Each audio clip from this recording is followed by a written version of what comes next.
시작의 프로와 지금부터 함께 하시죠. 프로의 시선 시작하도록 하겠습니다. 오늘 함께해 주실 두 분 바로 소개할게요. 하이투자증권 염정차장 글로온 파트너스 이성웅 이사 인사드리겠습니다. 어서 오십시오. 안녕하세요. 안녕하세요.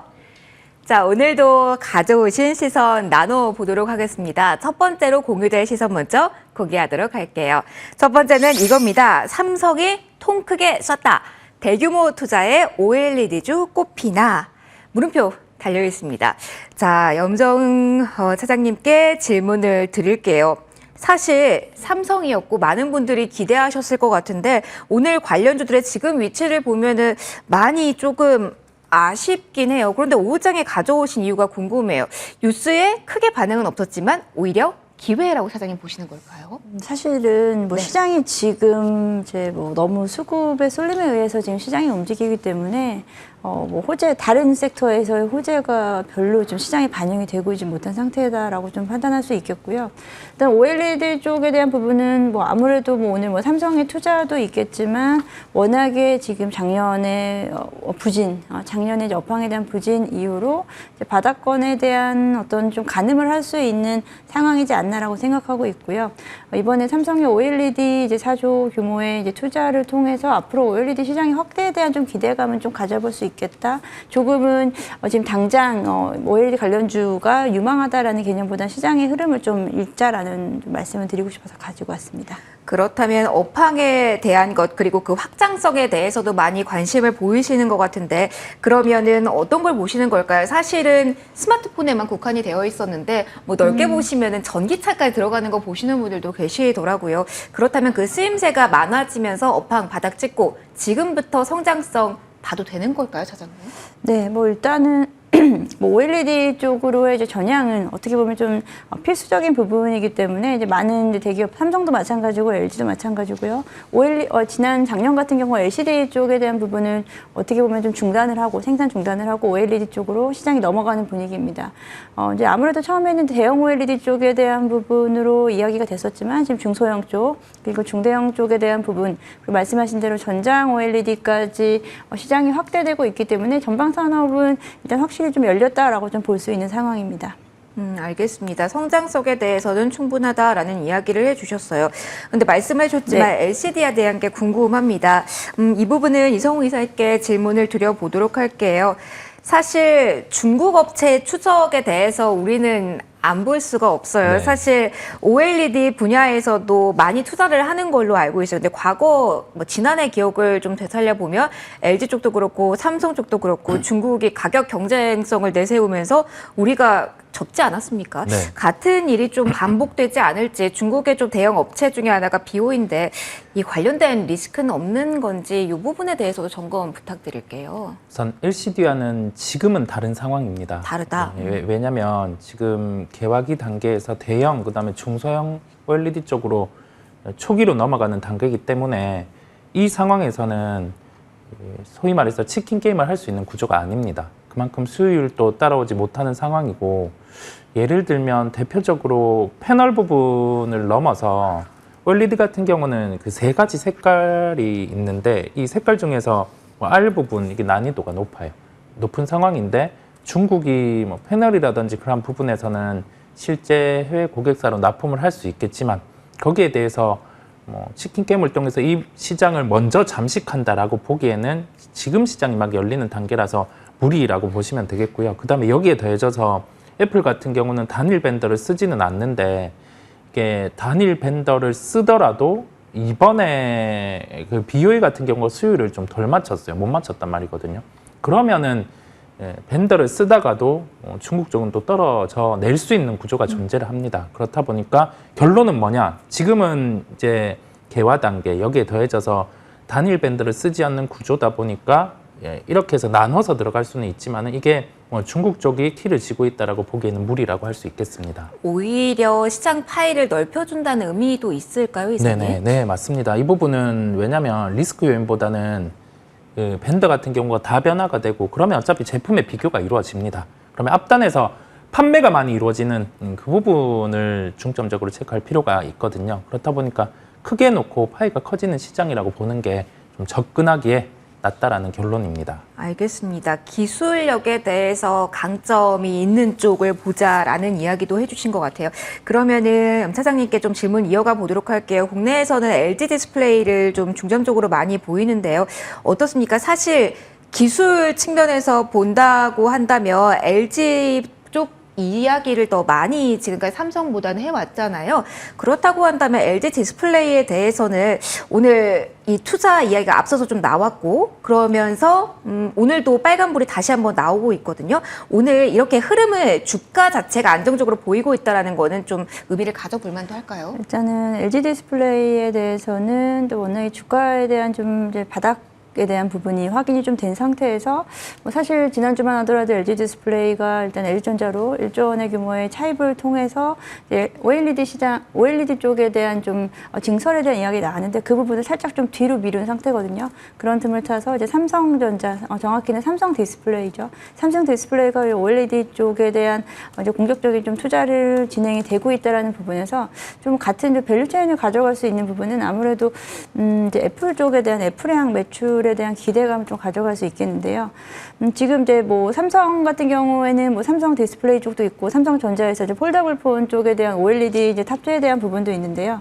먼저 폴더블 폰 쪽을 좀 보게 되면은 이제 폴더블 폰 쪽 이제 스마트폰 시장 자체는 워낙에 지금 이제 성숙기에 진입했기 때문에 성장률 자체가 높지 않은 상황 속에서 폴더블 폰 같은 경우에는 올해 같은 경우 전년 대비해서 한 50% 정도 이제 생출하량 자체가 늘어날 것으로 예상되기 때문에 일단 스마트폰이랑 OLED 그리고 중대형 그리고 이제 애플에서는 이제 맥북이라든지 이제 아이패드 쪽에 OLED를 탑재하기로 계획을 밝힌 바 있기 때문에 그와 관련해서 이제 삼성 디스플레이향 관련된 종목들의 수혜가 좀 더 강하지 않을까라고 좀 생각하고 있습니다. 요것만 하나만 차장님 네. 정리하고 갈게. 이전에 차입 이야기가 나왔던 거는 네. LG 디스플레이는 정상화에 포커스가 맞춰진 거고 네. 오늘 소화가 되고 있는 거는 투자인 거죠. 그게 성격이 좀 다른 거라고 저희 봐야 되는 거죠. 지금 삼성과 LG 디스플레이 네네. 다르게 말씀하시는 거죠? 네. 삼성 디스플레이 역시도 이제 지난해 이제 LCD 쪽을 중단을 했기 때문에 그쪽 공장을 좀 활용한 이제 OLED 양산 라인을 좀 준비하고 있다라고 보고 있고요.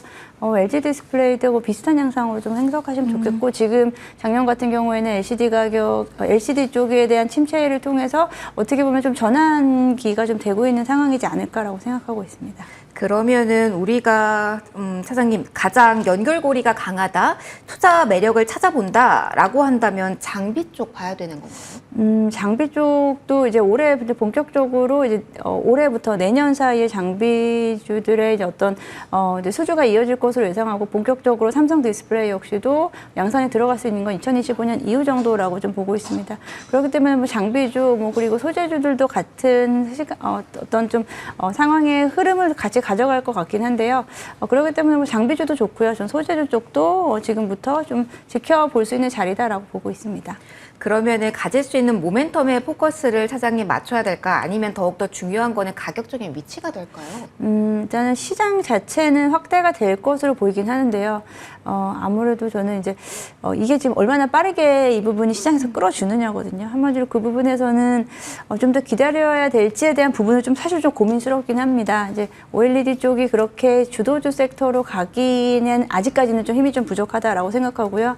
그러려면은 아무래도 전기전자, 반도체 섹터의 움직임과 함께 같이 가지 않을까라고 생각하기 때문에 지금은 좀 이제 섹터 그리고 종목에 대한 좀 준비를 하시면서 대비를 하시는 어떻게 보면 좀 시기를 좀 조절하시는 타이밍이 되지 않을까라고 생각합니다. 네, 알겠습니다.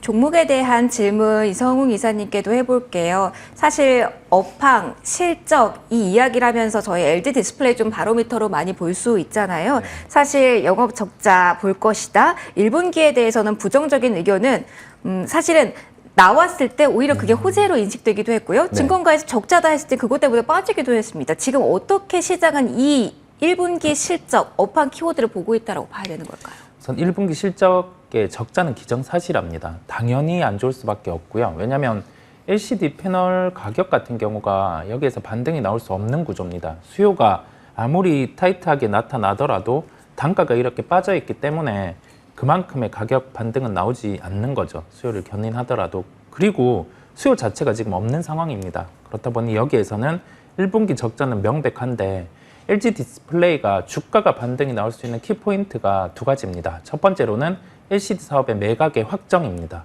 그게 이루어지면 주가에 추가 반등이 나올 수 있고요.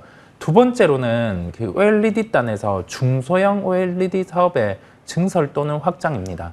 그러면 이 증설이나 확장이 뭘 의미하냐고 하면은 이제 애플에 대한 파이가 더 확장이 된다는 점이거든요. 그렇다 보니 이 두 가지 포인트를 놓고 LG 디스플레이를 살펴보시면 되겠습니다.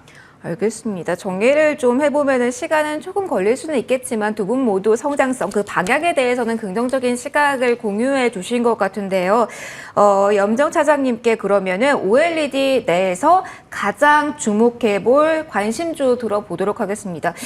대형주보다는 그럼 중소형주에서 나왔을까요? 네, 그러기도 하고요. 제가 이제 OLED 관련주 좀 시간이 필요할 수도 있다라고 말씀드렸기 때문에 사실 OLED의 매출 비중이 너무 좀 큰 종목들은 좀 단독으로 움직이기 좀 힘들 수도 있다라는 좀 생각이 들어서 저는 조금 이제 OLED와 이제 2차 전지, 2차 소재 쪽에 같이 좀 섞여 있는 솔루스 첨단 소재를 좀 가지고 와봤습니다. 그러면은 2차 전지에 대한 키워드도 가지고 있으니까 탄력성 측면에서 조금 더 메리트는 있을 듯도 해요. 그럼 전략이랑 포인트 좀 들어볼게요. 네, 일단은 사실은 뭐 OLED 쪽으로만 사실 밀고 나가기에는 지금 다소 좀 시장이 부담스러운 상황이기 때문에 종목 선택에서 조금 좀 어느 정도 좀 타협을 좀 받습니다. 네. 일단 전지박 쪽에 이제 솔루스 첨단 소재 같은 경우에는 OLED 쪽에 대한 매출 비중은 지금 이제 지난 4분기 기준으로 한 27%, 30% 정도 채 안 된 상황이고요. 그리고 오히려 전지박 쪽, 종박 전지박 쪽에 대한 매출 비중이 좀 늘어났습니다. 단기적으로는 60%를 넘어섰기 때문에 지금 현 시점에서는 어떻게 보면은 동박 쪽에 대한 종목으로 좀 볼 수도 있겠는데요. 여전히 OLED 쪽에 대한 기대감도 남아있기 때문에 두 가지 동시에 좀 가져가 볼 수 있는 종목이다라고 좀 생각이 들었고요. OLED 쪽에 대한 부분은 이제 중소형 전장용에 대한 앞서 말씀드린 대로 전방 수요는 충분히 확대되어 있는 상황이고요. 지금 OLED 쪽에 대한 IT 디스플레이 시장 내에서 OLED 쪽에 대한 그 비중이요. 이제 2021년 한 3, 4% 수준에서요. 2027년 23%까지 OLED에 대한 채택이 좀 더 강하게 드라이브를 걸 수 있을 거다라고 생각하고 있습니다. 그렇게 된다면 자연스럽게 OLED 쪽에 대한 OLED 소재 쪽에 대한 매출 비중도 증가할 수 있을 거다라고 보고 있고요. 그리고 아무래도 이제 2차 전지를 또 빼놓을 수 없기 때문에 2차 전지 최근에는 전지박, 동박 쪽에 대한 뭐 글로벌 수요 당연히 증가하고 있고요. 최근에는 이제 동박 같은 경우 그리고 이런 부분에서 배터리 부품 쪽에 대한 부분을 속하게 됨으로 인해서 앞으로 우리 국내 업체들의 수혜가 좀 예상된다라는 여러 가지 전망들 속에서 솔루스 첨단 소재가 자리 위치 면에서 지금 좀 긍정적이다라고 볼 수 있고요. 한마디로 좀 지금 추가적으로 더 충분히 갈 수 있는 자리다라고 좀 생각하기 때문에 솔루스 첨단 소재 가지고 와봤습니다. 그러면 어디까지 가격 보실까요? 지금은 48,500원 선에 움직이고 있는데 목표가, 손절가도 들어볼게요. 네. 목표가 같은 경우에는 전고점 정도 수준으로 말씀을 드리는데요. 54,000원 정도 드리고요. 그리고 손절가는 4만 원 제시해드리겠습니다. 아무래도 업황만 보기에는 지금 시장 상황을 같이 봐야 되니까 2차 전지 탄력성까지 더해진 종목으로 좀 선정해 주셨고요. 관련된 전략 나왔다는 점 참고해 보시면 될 것 같습니다. 두 번째로 시선 이동해 보도록 하겠습니다. 두 번째는 우리 어떤 시선에 머물러 볼까요? 두 번째는 바로 이겁니다. 오늘 강한 쪽. 모처럼 무슨 제약바이오주 투자 기준 달라질까? 계속해서 코스닥의 상승폭에 눈길이 가는데 또 들여다보면 바이오에 대해서 잘 가네라는 생각들 많이들 하셨을 것 같습니다. 선정 이유를 먼저 들어볼게요, 이사님. 주목을 지금부터는 본격적으로 해도 된다? 우선은 선별적으로 주목을 해야 된다라고 보이고요. 수급이 우선하는 시장이다 보니까 그 다음에 순환매가 나타나는 그 전까지 연결을 해봤을 때는 수급 유입, 시장 순환매 이 부분을 포인트로 놓고 지금부터 그러면 달라질 수 있는 제약바이오 군들을 선별해서 찾아 들어간다고 하면은 시장보다는 우월한 수익을 볼 수 있게 말씀을 드리게 되었습니다. 시장보다 우월한 소식. 사실은 지수가 주춤했을 때도 잘 잡은 종목 하나가 포트 전체를 살린 경험을 많이들 하셨기 때문에 주목을 하실 것 같아요. 오늘은 마이크로바이옴 관련주들이 좀 많이 움직입니다. 8년 동안 4천억이나 투자를 한다라고 합니다. 관련주들 움직임 나오고 있는데 어떻습니까? 이렇게 정책 모멘텀을 아는 섹터, 오늘 부각받는 쪽 추가로 좀 관심을 가져봐도 될지 이사님, 이쪽 산업 확장성 충분한가요? 우선 이게 그 과거에 유행을 했던 산업입니다. 해외에서 유행을 하다가 우리나라 같은 경우도 연결해서 관련된 사업을 하는 기업들이 주가가 강했었죠. 그런데 실제 좀 진행이 된 건 더딥니다. 그러면 우리가 여기에서 알 수 있는 점은 정부의 정책을 통해서 물론 투자가 확장이 되겠지만은 아직 보여준 건 뚜렷하게 없다는 점입니다. 그러면 시세의 연속성은 낮을 수 있어요. 결론은 뭐냐면 트렌드로 움직이는 특성이 있습니다. 여기에 더해져서 강한 모멘텀은 아직 부족하다는 점이에요. 그러면 시세의 상승은 좀 제한적이다라는 접근을 하시면 되겠습니다. 그러면은 이사님, 이쪽은 지금 베팅할 쪽은 아니다라는 조언 네. 주시는 걸까요? 알겠습니다. 추가적으로 어느 쪽에서 기회 보셨는지 좀 질문 이어가 보도록 하고요. 이어서 다음 질문 염정 사장님께 좀 드려볼게요.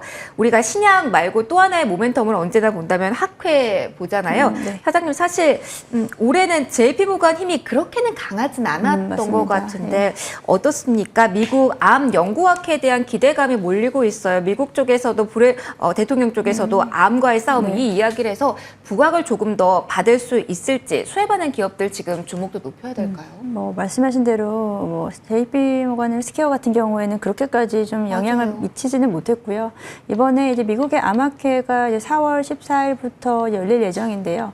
그 부분에 대해서도 사실은 뭐 그렇게까지 어떤 이벤트로 물론 지금의 어떤 상승 분위기에 같이 추가될 수 있겠지만 이 부분만으로 이렇게 좀 강하게 움직이기 좀 힘들 것 같다라는 생각이 들고요. 일단은 첨가해주는 역할 정도는 할 수 있다라고 보고요.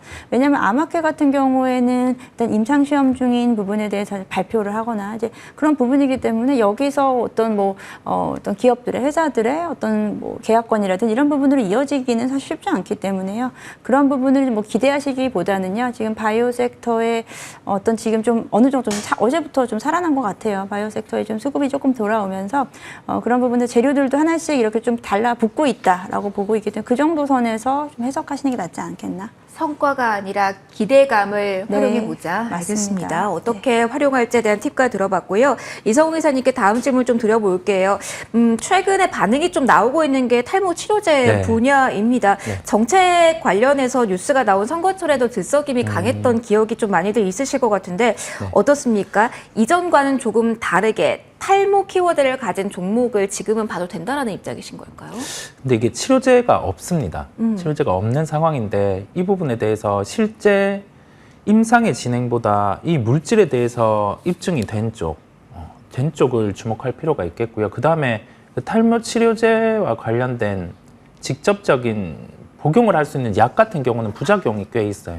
그렇다 보니까 네. 그 부분을 덜해줄 수 있는 걸 보여주는 쪽이 이 시장을 뭐 잠식을 해 나갈 수 있다라고 보이고요. 우리가 대표적으로 바이오니아라는 종목, 이와 관련된 그 탈모와 관련된 부분의 크림 그 부분을 이제 4월부터 아마존에 판매가 이루어집니다. 그러면 자, 좋다는 제품은 실제 이제 사용할 수 있는 사용자들이 구매를 하면서 그런 매출이 올라오는 걸 보여주고 주가는 한 단계 더 강해지기 마련이에요. 그렇다 보니 4월에 아마존의 판매 부분이 어떻게 나타나는지 여부를 주목하면서 바이오니아라는 종목을 대표적으로 보시면 되겠습니다. 사실은 약이 없다고 하시긴 했는데 인펜티치 랩 같은 종목 오늘 많이 윗꼬리가 달리긴 했지만 네. 장기 지속 치료제 모멘텀을 달았잖아요. 이 종목 보는 거는 너무 멀리 간 걸까요? 네.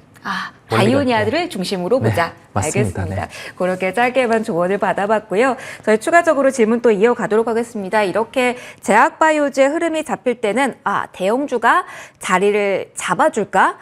그래야지만 중소형주의 흐름도 좀 안정적일 텐데라는 고민들 많이 하실 것 같아서요. 염정 사장님께 좀 질문을 드려보도록 할게요.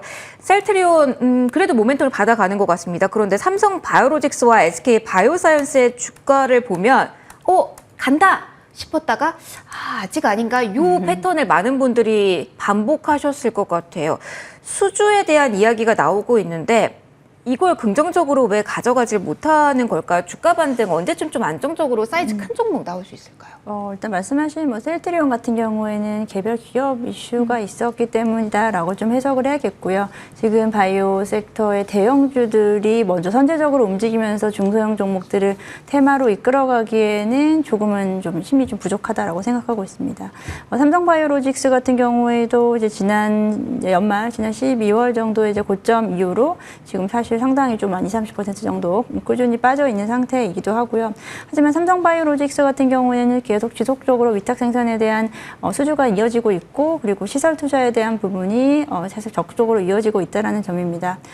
그런 부분에서 뭐 실적면에서 사실 그렇게까지 문제될 부분은 없고요. 그렇긴 하지만 시장의 어떤 추세다라고 좀 생각을 하고 있고요. 지금 삼성바이오로직스 같은 경우에는 1공장에서 3공장 같은 경우가 풀로 가동이 되고 있는 상황이고요. 그리고 4공장에 대한 부분도 이제 가동이 시작한 부분도 있기 때문에 우리가 이런 부분에서 걱정할 건 없는데, 사실은 지금은 좀 이벤트라든지 좀 시장의 분위기가 좀 더 좌지우지를 하고 있다라고 생각하고 있습니다. 그러면은 당분간 제약 바이오주에 투심이 몰리더라도 좀 작은 종목이 움직일 가능성이 높다? 일단은 지금 얼마나 이제 바이오 섹터의 추세가 더 이어질지는 봐야 되겠는데요. 지금 어제 오늘 같은 경우에는 큰 종목과 함께 움직이는 부분은 아니고요.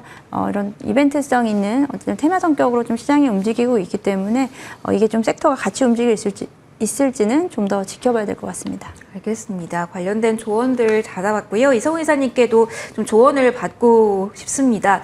제약바이오가 사실 투자자분들이 정말 개인분들이 좋아하시는 섹터긴 한데 범위도 워낙 넓고요. 사실 로또라는 이야기가 왜 나왔겠습니까? 삼상 결과도 좀 예측할 수가 없어서 좀 전략 측면에 접근이 많이 어려운 것 같은데, 이렇게 튀는 걸 보면 한 종목은 좀 내가 보유하고 있어야 되나라는 생각 하실 것 같거든요.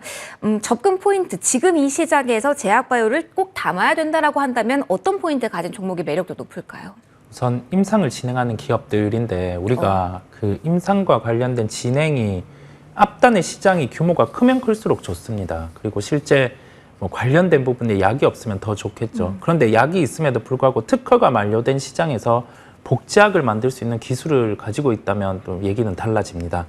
임상 3상 통과 여부에 주목할 필요는 있어요. 그런데 한 가지 기업도 없었습니다. 하나의 기업도 없었어요. 그렇다 보니 제약바이오군들이 약해지는 계기가 되었는데, 그리고 여기에 더해져서 기술 수출 같은 경우가 대표적으로 로열티 수치는 이루어지지만 이게 장기적으로 봤을 때는 결과는 좋지 않았습니다.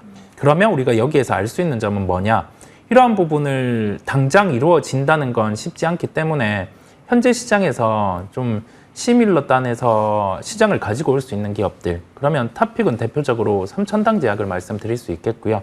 근데 이 기업은 한 가지 예를 제가 들었었는데, 바이오 시밀러 시장, 즉 원약이 있는데 이 부분을 복제약으로 해서 시장을 확산할 수 있는 기업입니다. 그렇다 보니까 이 시장은 10조 원대 정도의 시장이 되는 거고요. 그다음에 이 시장과 관련된 부분, 뭐 대표적인 대기업들이 계속 뛰어들기는 할 겁니다. 그런데 먼저 선점이 이루어진다고 하면은 이런 기업들 같은 경우에 주가는 강할 수 있습니다. 여기에 더해져서 물론 이런 탑픽도 있지만은 부수적으로 7월 같은 경우가 이제 자가면역 치료제 휴미라가 특허 만료가 됩니다. 그러면 우리나라 기업에서 셀트리온이라든지 삼성바이오로직스가 이와 같은 케이스로 시장을 초기에 잠식해 나갈 수 있습니다. 그 시기에는 이제 셀트리온 같은 경우에 주가도 많이 긍정으로 달라질 수 있음을 기억하시면 되겠습니다. 삼천당 제약에 대해서 조금 더 가격적인 전략과 함께 포인트 질문을 좀 드려볼게요, 이사님.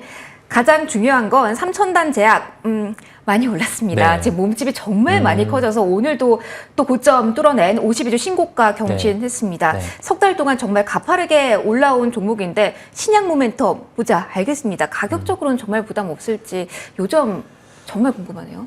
그 앞단의 시장이 기본 10조 원대 시장입니다. 그러면 여기에서 더해질 수 있는 매출이 시장을 5%만 가지고 온다 하더라도 우리가 한 5천억은 기본적으로 가지고 올 수 있어요. 상식적으로 이 정도는 미니멈을 생각을 했을 때 붙을 수 있는 수치입니다. 그러면 기본적인 목표가는 여기에서도 업사이드가 충분하고요. 목표가는 10만 원 정도가 접근이 가능하십니다. 손절가는 제가 7만 원을 제시를 했다는 건 그만큼 이 정도 가격에 폭이 크다는 거거든요. 그렇다 보니 목표가의 도달 가능성이 더 높음을 강조를 드립니다. 알겠습니다. 달리는 쪽에서 더 시세가 나올 수 있다라는 관점으로 삼천당 제약까지 토픽 받아봤습니다. 프로의 시선 여기서 오늘은 마무리하도록 하겠습니다. 지금까지 하이처증권 염정차장 글로온 파트너스 이송흥 이사 두 분과 함께 시간 공유했습니다. 두 분 모두 고맙습니다. 감사합니다.